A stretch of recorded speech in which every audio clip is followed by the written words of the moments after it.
can be a lifelong battle. You throw in a few rocky relationships or some trouble at work, and you can really get in the weeds. Here to help us get out of the weeds is comeback coach Delores Jones. Delores, we're talking about self-worth. Yes. What is the difference between self-worth and self-esteem? Self-esteem is more about what you think or you believe you can do and how you feel about yourself. But remember, sometimes you feel like a nut and sometimes you don't, okay? Right. So you can't really base your self-worth on that specific thing.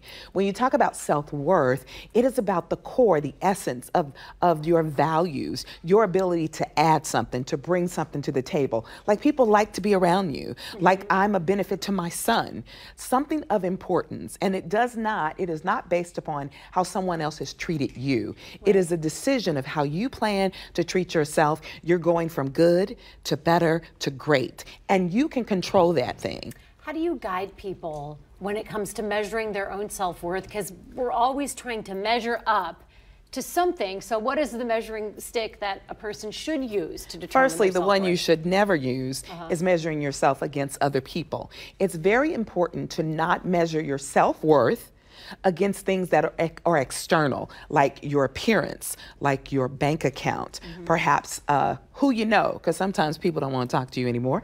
The other thing is what you do. Sometimes you get fired, sometimes you choose to move on. And the other thing is what you achieve, because you will achieve a lot of things. But what if you just decide, I want to retire? And that's okay. It is okay. That's totally so it's fine. more of who you are, like that phenomenal woman, like you walk into a room, like the essence of who you are, like the bend of your hand, the need for your care. Come through, Maya Angelou, okay? That's what I'm talking about. Who is the cruel coach? The cruel coach is that person inside of your head, on the inside, and maybe it was planted by a horrible, horrible relationship, right? And so that's the person who was just nagging at you on the inside, like, you know you can't do that. Oh, you really messed that up. Oh my God, look at you. Why did you do that? It's your internal dialogue. It's like that nasty coach, but I'm the comeback coach, so I'm ready to help you bounce back from that conversation. So we have to go in and shut that thing down by monitoring our self-talk, by focusing on positive things, by learning to be assertive. I don't like that. I don't want that. And I don't have to explain myself. The other thing, connect with people who love you.